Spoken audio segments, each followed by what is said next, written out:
Greetings from sunny Arizona, land of cowboys, cowgirls, rednecks, Republicans, and lots of brown dirt.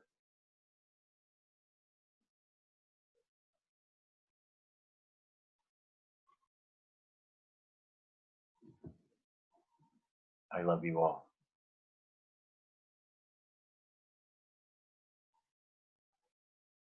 I look forward to this hour all the time.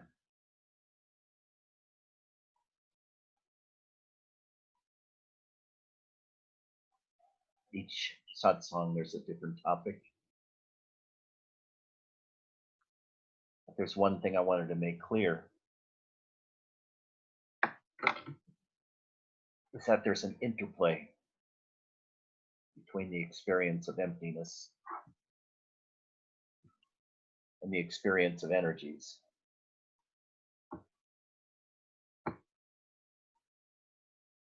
The way Robert taught was to shut up, look within, dive deep within, which means to turn your vision around instead of looking outward. Look with your eyes inwards and downwards until you can imaginatively see the inner darkness, the inner void. And through constant attention, to light that void up with the light of consciousness. I happen to start with the third eye, turning my attention inwards to the third eye. And after a day or two, I saw some light there, a blue light. And it gradually expanded, the size of a golf ball, and then an orange grapefruit throughout my whole head. And I pushed that light downwards with my will, so it spread into all of my body. And I can see the inside of my body as translucent darkness, penetrated and illuminated by light, the light of consciousness.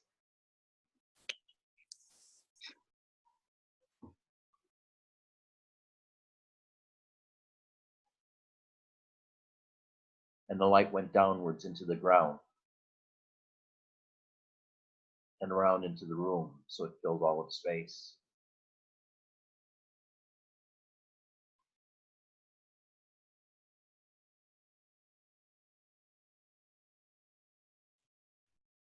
And at Mount Baldy, when sitting strongly, this is in 1970, my head got hard as a rock. My brain area felt like my brain got very hard, very heavy. Got so hard and so heavy that no thoughts could penetrate it. My mind was not working. And I felt like I was going to sleep. And then I lost consciousness of the external world, just me being aware. Then it broke and rushed down into my body. And then my body lit up There was nothing but emptiness, total emptiness everywhere. The external world was me. My body was not there anymore. It was just the world, one thing,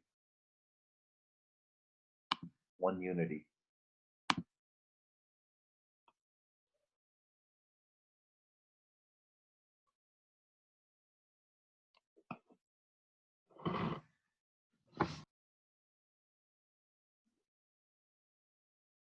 And I would sit like that for 20 or 25 minutes. There was no me anymore. I was the world. The world was me. It's a breathtaking experience. It happened over and over again, 4, 5, 6 times a day while sitting. I would disappear. And either the universe would come in or the conscious in me would explode without. There was just oneness.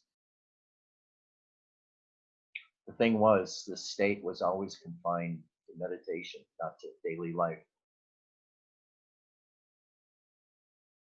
So, 25 years later, when I was with Robert, I experienced the feeling of being completely empty again. There's no sense of I, no self. Just one indivisible universe, which I suffused and permeated. Everything was me. I was everything, but there was no sense of me or everything. There was no ideas whatsoever, no mind. And I was that every way for many months.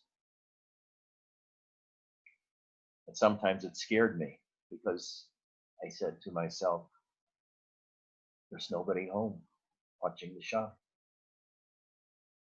There's no shopkeeper here.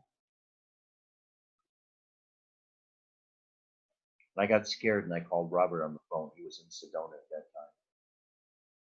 I was in Los Angeles. And I said, Robert, I'm scared. I don't exist. Just like his teaching said. I don't exist. I'm scared. There's nobody there to take care of me, to protect me. And his response was, of course you exist. You're talking to me, aren't you? So his teachings are, the body is not real, the world is not real. You don't exist. But after you have that experience, you do not exist. You don't need it anymore. So he told me, of course you exist, because you're functioning in the world. You're in relationship with me. You're talking to me. So in the practical, everyday experience, you exist, and it necessarily exists as someone speaking to another. And for 15 years, I dwelled in that kind of emptiness until one day, love came. Out of emptiness, out of the void, sprang a huge spark of love, which eventually awakened me into all the energies, into Shakti. Awakened me to what I call the manifest self, the inner life force that's in all of us and is also universally all around us.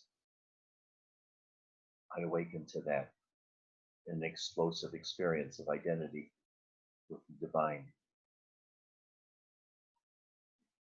Now, it takes both for full enlightenment. You have to have become the emptiness,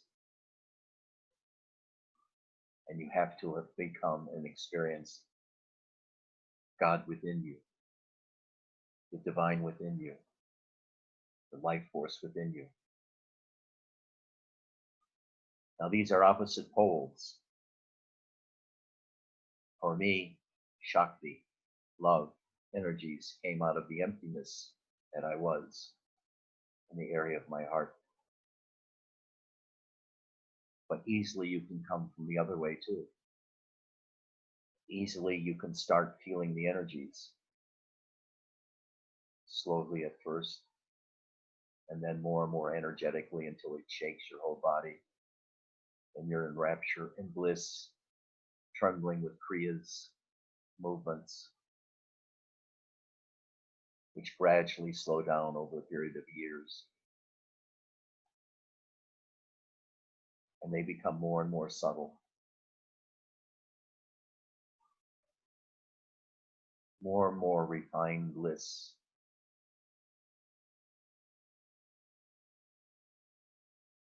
And following them with your attention, they take you back into their origin of emptiness.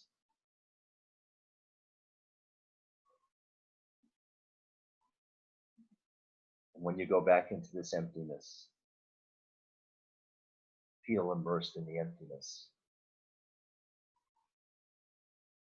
You now know the entire totality of your nature, both as a manifest human,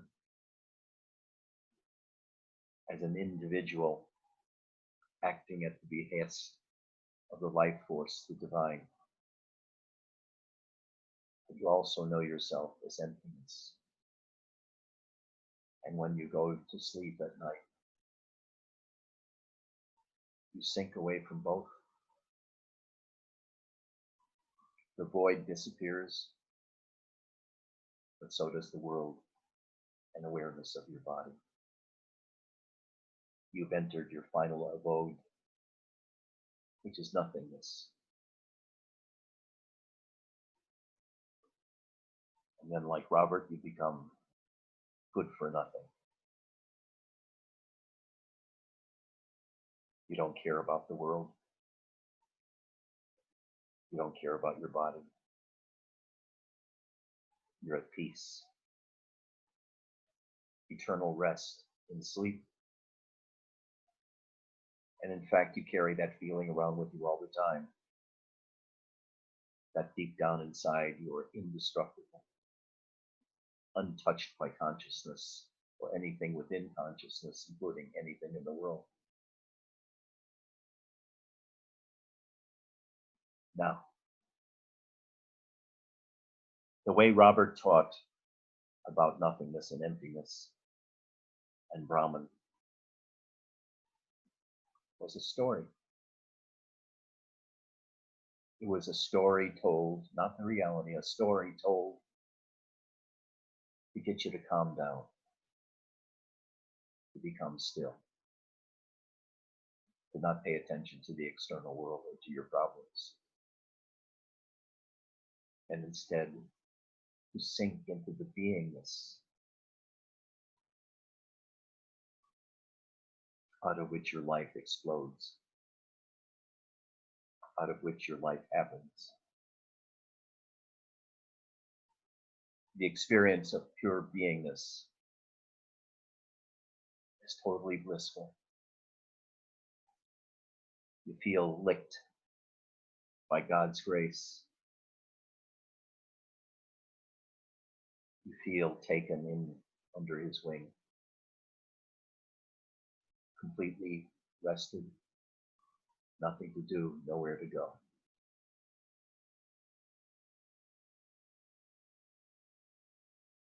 But then 30 minutes later, the alarm clock rings, saying you have to get up to go to work. So you leave nothingness behind. And now you're embodied energy. You're Steve or Stevie, Vesselina, BJ, Padma, Maria, Anita, Max, Ken, Michael. You become a person, an embodied person, embroiled in the givings and takings of everyday life, the mundane world.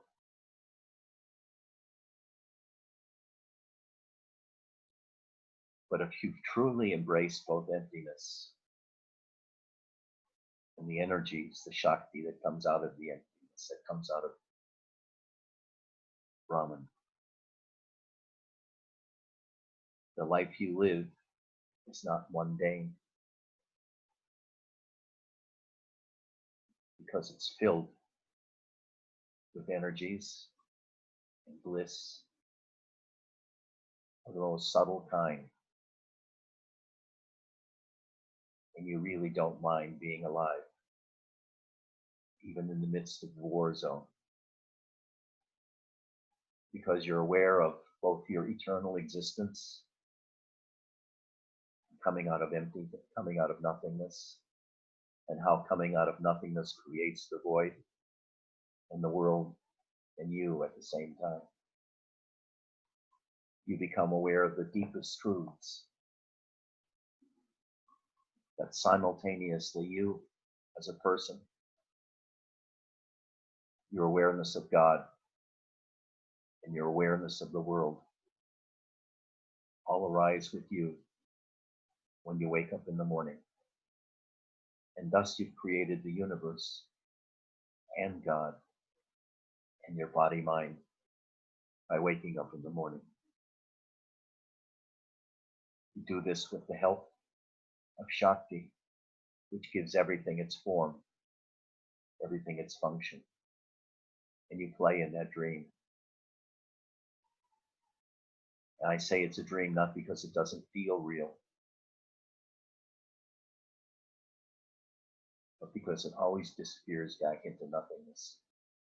And nothing in that world is unchanging.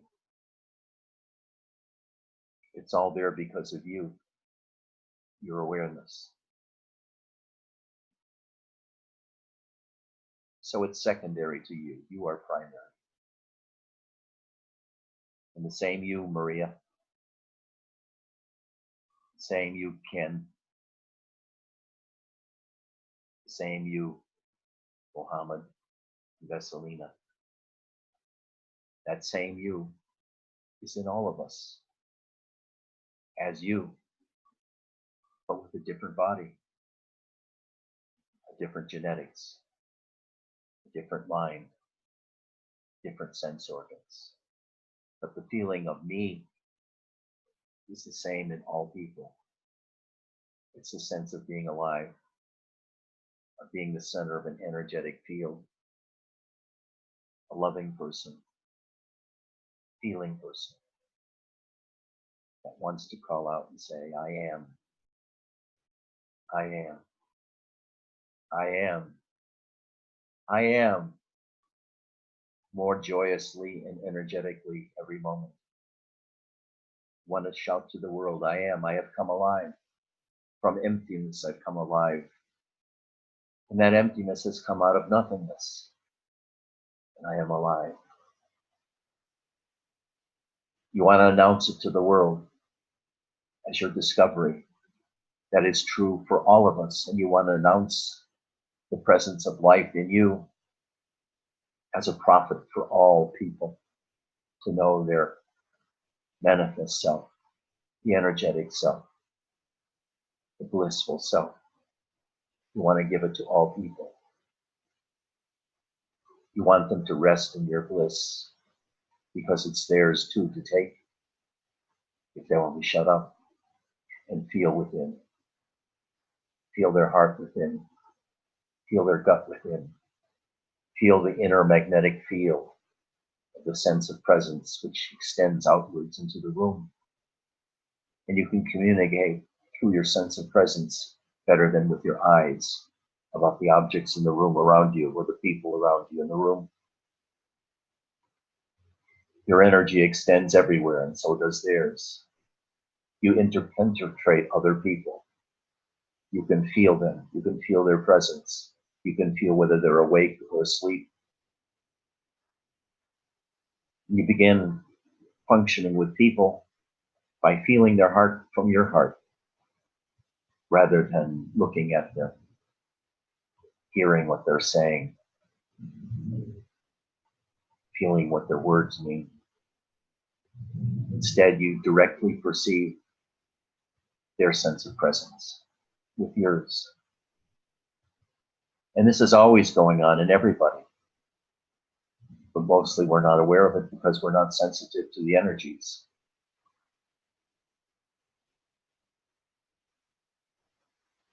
We're always shaking hands with other people energetically.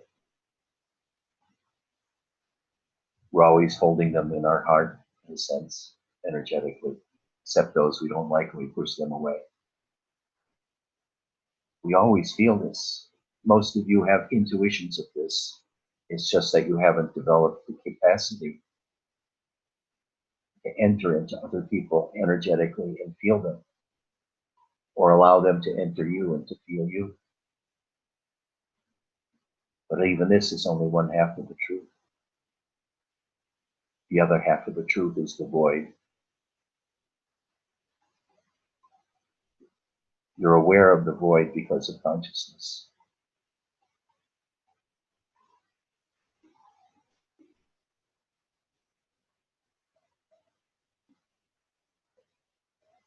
But the true void of voids is nothingness. And when you awaken out of nothingness, the world is born. God is born. You are born. And all that is contained within the void. All four in the void, including the void.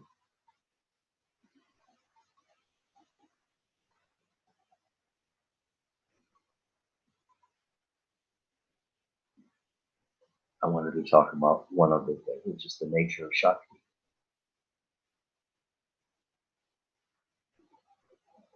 The Shakti you feel in satsang is the feel of our lineage. From Robert Adams, Ramana, and Nisargadatta on one hand,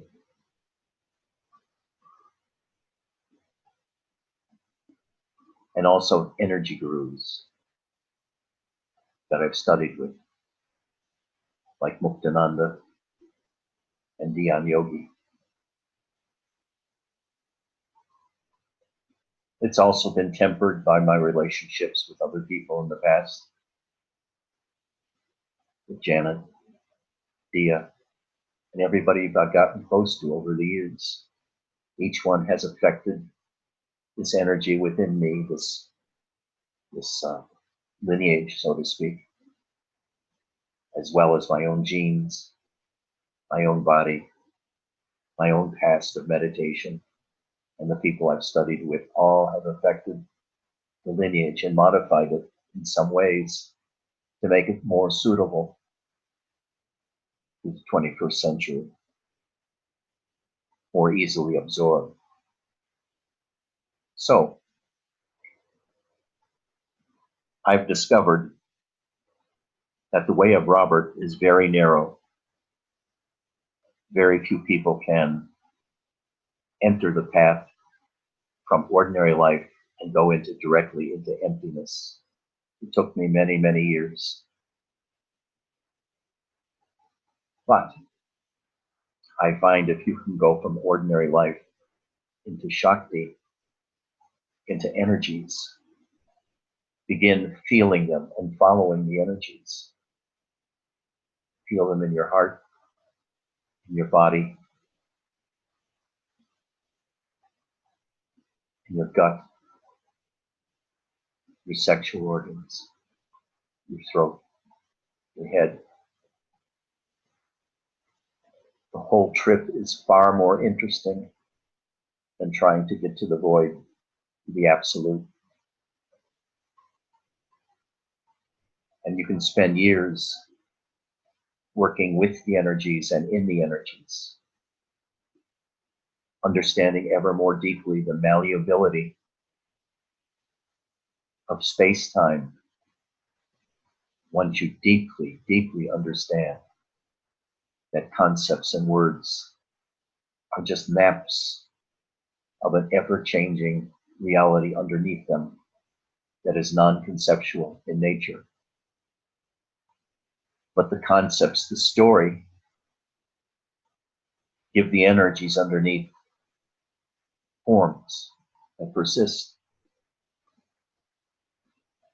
And when you realize that words and concepts make a hard, durable world, and not believing in concepts, you can use concepts along with Shakti to manipulate the world, to manipulate people.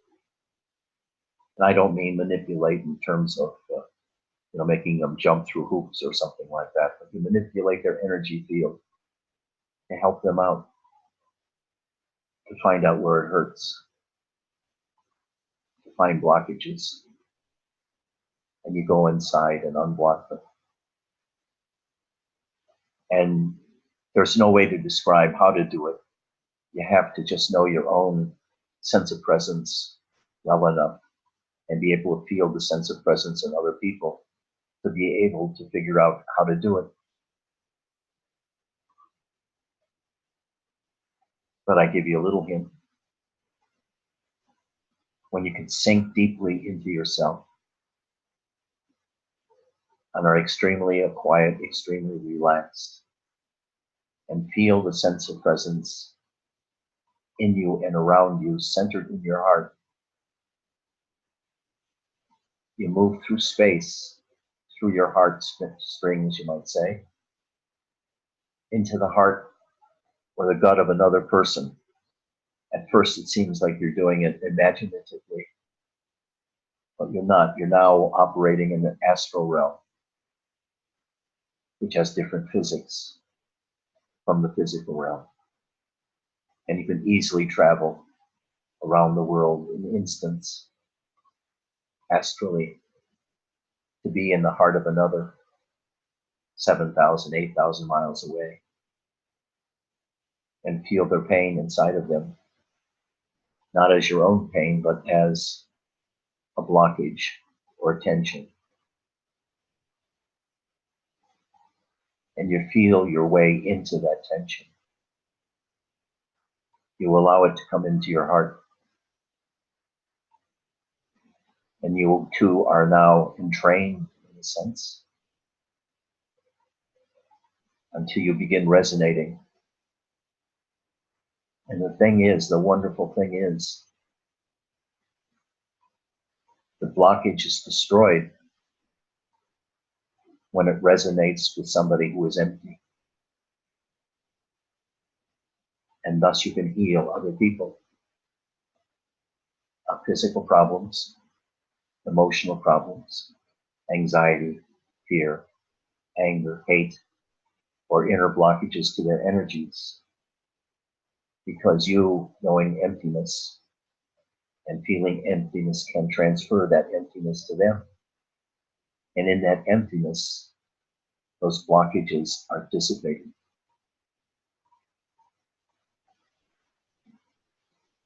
Now, our entire Sangha, by being entrained and resonating with me, are really being entrained and resonating with the totality of the lineage of Robert Adams, Ramana, Nisargadatta, but also with Muktananda and Dhyan Yogi. It's both ends of the spectrum, from no energy and emptiness to the totality of energies, and of being a mad magician dancing in the wind with a flute like Krishna, master of the world, master of energies, master of matter, or so it feels. So you can choose which way you want to do it. You can come into this through emptiness, through the void, or you can come in it through the energies. And personally, I think in this century, it has to go through bliss, the energies, to get people to feel bliss and to feel love, and to become more and more expansive in their expression of love, their expression of energies.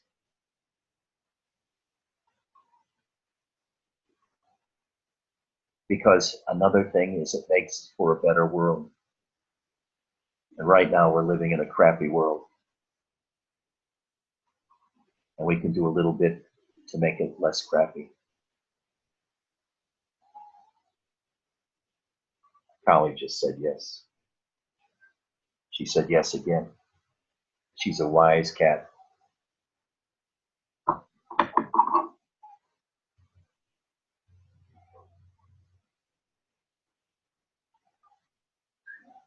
Are there any questions?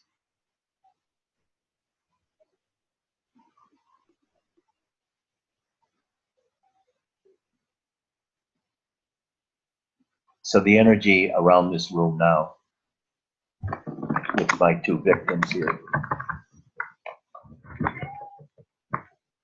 and Kali, who's yelling at me, is now circulating in Brazil, Colombia, Bulgaria, Vancouver, and a shitload of other places. Energetically, we cover the world.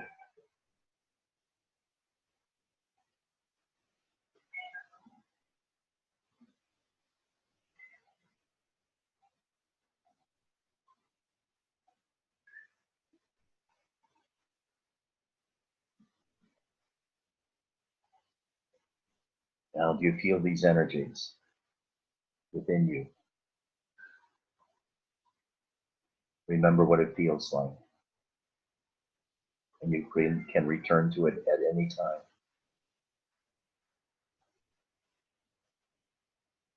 Any moment of the day, just stop what you're doing. Sit down. Relax. Take 10 deep breaths, but not too closely together. And each time let the air out as fully as possible.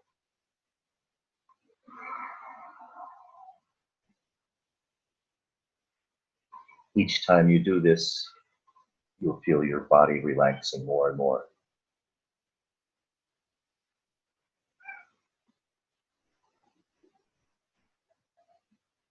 And when you're as fully relaxed as possible, look in the area of your chest for that spark of life that is you.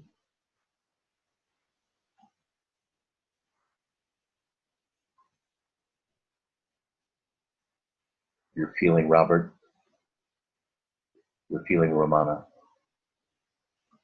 You're feeling Nisargadatta, Muktananda, Dia Yogi, Yan Yogi, I said, me. You're feeling Dia. You're feeling Janet. You're feeling Ed. You're feeling Karima. You're feeling Max, Anita, Maria. One family, one spiritual tradition. Now, this feel that we have as a spiritual family, the energy circulating here, will differ from the energetic feel and sense of presence of other teachers who have a different lineage. Let her go. Just let her down.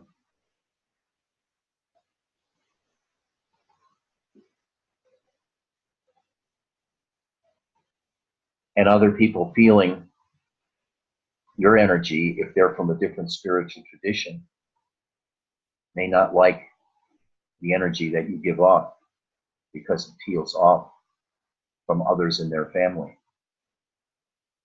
This may cause some problems. But if you've traveled around and been with lots of different teachers, you get used to feeling different energy fields. And you won't be intimidated by them, and they won't be intimidated by you, because you'll have a welcoming in your sense of presence. and which will not be offensive.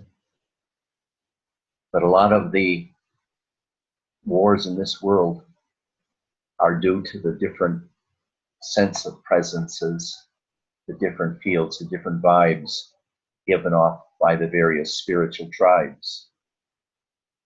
Could become easily at war with each other because the energies are so invasive compared with just talking or thinking. The energies come into your heart, into your body, and they can feel as if they're polluting you or attacking you or somehow just wrong, and you want to get away.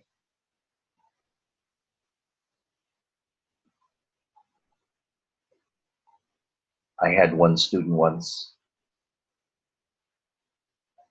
who went on a retreat with another teacher, and the teacher couldn't stand the energy exuded by the student and cast her out like a demon because he said my energy was so powerful, it was filling their house, the energy of our lineage, and he cast her out. And she felt broken and disheartened, being cast out in a place she didn't know, in a land far away where she didn't speak the language.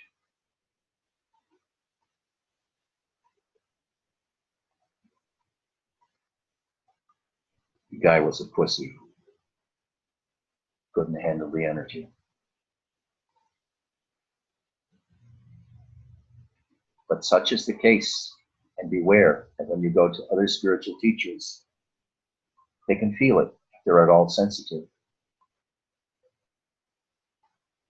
That's why it's best to stay in one tradition with Robert, Ramana, Nisargadatta, through Jean Dunn, Robert Powell, Ed Muzika, Muktananda, and you'll feel familiar with all the Muktananda people, Shankarananda, Chaitanananda, and all the other swamis from Muktananda's order.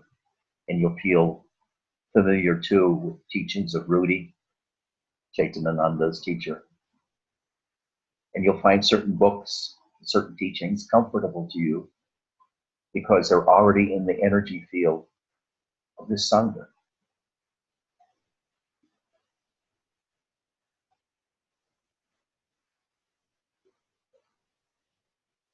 So in a sense, you're part of a much larger spiritual family. Those that follow Robert, those that follow Ramana, those that follow Nisargadatta, those that came out of Muktananda or Dhyan Yogi. But the other traditions, no matter how close, will seem a little odd. There's something off in how they feel with their energies. There's something different. You try to figure out what's different and what's wrong or what's right. And mostly you can never come to a conclusion. It's a feel. And you just have to be open to feeling the differences and not criticizing the differences.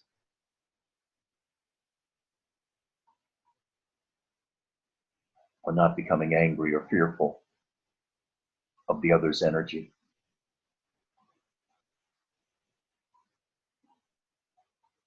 Are there any questions?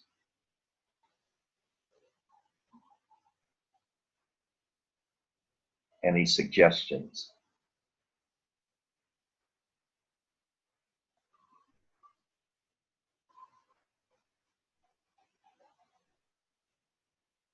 Any unexpressed desires?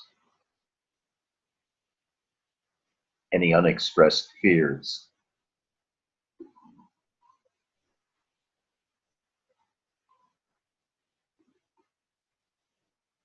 How many here can feel emptiness?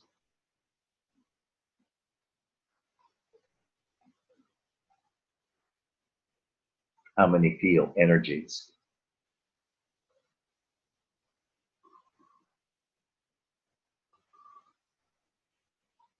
How many feel love?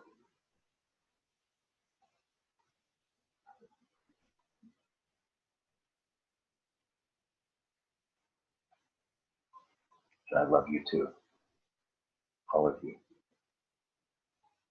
We are a spiritual family.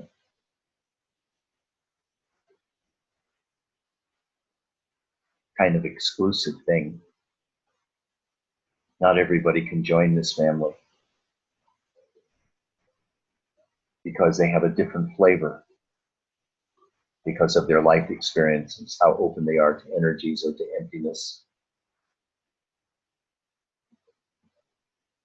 how welcoming the other traditions are that they've been in,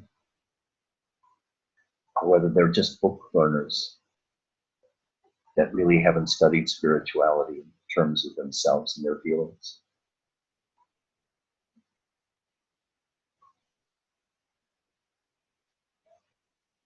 Any questions now? Do you mind then if we listen to a chant? And just sit, feel the energies?